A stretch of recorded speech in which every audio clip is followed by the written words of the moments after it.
Et Kinshasa, vous nous suivez de partout. Bienvenue dans ce journal de titres au sommaire de ce journal, enjeux politiques de l'heure au pays. Le président du Conseil national de suivi de l'accord et du processus électoral a échangé ce jeudi avec l'ambassadrice de la Grande-Bretagne sur des questions liées aux réformes électorales.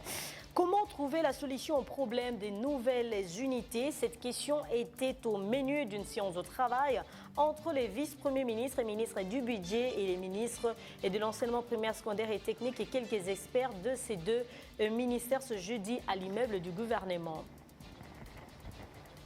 Après les titres, place au développement en direction la primature où le Premier ministre Sylvestre Ilunga Ilunkamba a présidé une séance de travail qui a réuni la commission ad hoc consacrée au dossier Perenco. La commission est donc composée de quelques membres du gouvernement. Tenez, la société Perenco exploite le pétrole congolais et souhaite s'élancer dans la production de l'électricité à partir du gaz issu de l'exploitation du pétrole.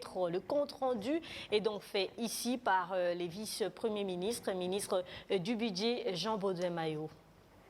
Le dossier Perenco avait été présenté par le ministre d'État, ministre des hydrocarbures, à la dernière réunion du Conseil des ministres. Le chef de l'État avait chargé le Premier ministre chef du gouvernement de réunir les juristes du gouvernement, les juristes de la présidence et même les juristes du cabinet du Premier ministre pour approfondir cette question, l'examiner de manière approfondie. Et cela vient d'être fait. Un rapport sera fait au Conseil des ministres de demain. Et l'opinion sera fixée par le compte rendu du ministre d'État, ministre de la communication, porte-parole du gouvernement. On quitte la primature, direction les conseils nationaux de suivi de l'accord et du processus électoral où le président de cette institution d'appui à la démocratie a échangé ce jeudi avec l'ambassadrice de la Grande-Bretagne, Emily Maltman. Au cœur de leur discussion, les questions liées aux enjeux politiques de l'heure au pays, notamment sur les réformes électorales, occasion pour l'ambassadrice de la Grande-Bretagne de s'enquérir du rôle de cette institution. Regardez. 16 h, nous sommes à Kinshasa. L'ambassadrice de la Grande-Bretagne en République démocratique du Congo, Emily Matmat, arrive au bureau du président du Conseil national de suivi de l'accord de la Saint-Sylvestre.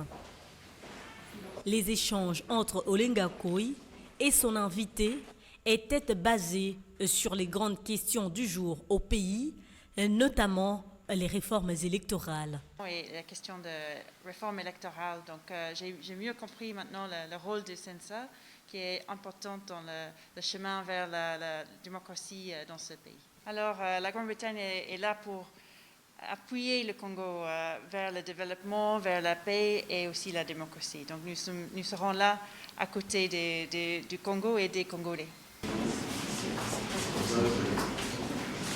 Un peu plus tôt, Joseph Olenga Koi a conféré avec une délégation de la nouvelle société civile du Congo qui était venue déposer un document de plaidoyer sur l'amélioration du cadre régulateur et des élections en République démocratique du Congo. Nous tenons à remercier le président du CENSA qui a bien voulu réagir de manière spontanée à la demande qu'on lui a faite par rapport à un plaidoyer que nous sommes en train de mener sur les réformes électorales.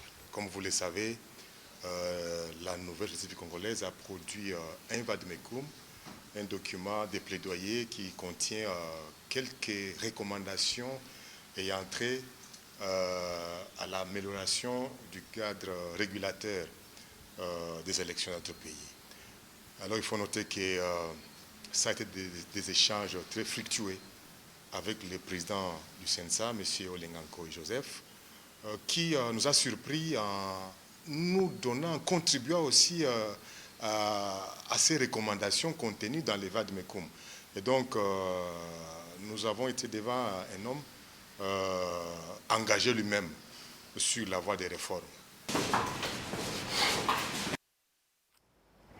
Les vice-premiers ministres et ministres du budget, Jean Baudouin-Maillot, les ministres de l'enseignement primaire, secondaire et technique, Willy Bakonga, ainsi que les conseillers spéciaux du chef de l'État et quelques experts de ces deux ministères se sont réunis ce jeudi dans l'optique de trouver une solution au problème de nouvelles unités. À l'issue de cette réunion, les conclusions seront soumises au gouvernement pour exécution. Regardez.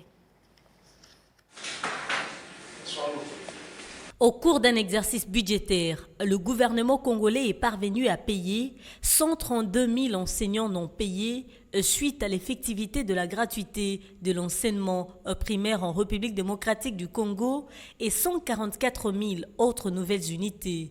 De quelle manière continuer avec ce processus d'honorer ces dispensateurs de connaissances tels que voulu par le président de la République, Félix Antoine Tshisekedi, pendant cette période de crise sanitaire mondiale, raison de cette rencontre entre les deux membres du gouvernement Ilunga et leurs experts. Le gouvernement Ilunga va honorer la promesse du chef de l'État, a dit le vice-premier ministre et ministre du budget Jean Baudouin-Maillot. Les nouvelles unités doivent savoir que l'État, le gouvernement s'occupe d'elles. Elles ne sont pas jetées dans les oubliettes. Il s'agit tout simplement des difficultés financières que rencontre l'État. Mais la volonté du chef de l'État est inébranlable là-dessus. Certainement que nos experts vont nous proposer des solutions idoines que nous soumettrons au gouvernement qui va prendre des décisions pour les exécuter. Notons que toutes les conclusions qui sortiront de ces travaux seront soumises à la table du chef du gouvernement pour des décisions importantes quant à ce. Restons toujours au ministère du Budget où un logiciel de capture de la TVA en vue de maximiser leurs recettes fiscales en République démocratique du Congo a été présenté ce jeudi au vice-premier ministre et ministre du Budget Jean Baudouin-Maillot après la présidence. Et ces chercheurs congolais ont fourni des compléments d'information aux membres du cabinet de la vice-primature du budget pour appréciation. Regardez. Ces scientifiques congolais du Soft Business Solutions veulent doter la République démocratique du Congo d'un logiciel Made in Congo pour révolutionner la gestion fiscale à l'instar de pays développés. Et chez Jean Baudouin-Maillot, ils sont allés fournir des documentations écrites de leur invention pour aider la République démocratique du Congo dans ces secteurs et qui connaît beaucoup de lacunes. Et Gilbert Kabanda, chef de la délégation, explique. Le vice-premier ministre, comme je vous ai dit, nous l'avions déjà vu à la présidence de la République, sur invitation du président de la République. Il nous a tout simplement répété que, il était déjà convaincu de la solution que nous avions proposée. Il y avait juste un complément d'information en termes de documentation que on a estimé qu'il fallait qu'on lui donne parce que la première fois on ne lui avait pas donné. Il estime qu'avec les valeurs nationales, la République démocratique du Congo peut se développer avec les intelligences nationales après la crise sanitaire mondiale de la Covid-19, telle que le Japon dans les années 1950 et l'Allemagne après la Deuxième Guerre mondiale. Et c'est par une séance de questions-réponses entre le membre du cabinet de la vice-primature du budget et les chercheurs que s'est clôturée cette séance de travail. Changeons carrément de chapitre, le panel des experts de la société civile a déposé ce jeudi un mémorandum auprès de la représentante spéciale du secrétaire général des Nations Unies en République démocratique du Congo. Dans ces documents, ces experts congolais protestent contre la recrudescence de l'insécurité à Kinshasa et surtout à l'information et faisant état de la présence des milices dans la ville. Regardez. République démocratique du Congo.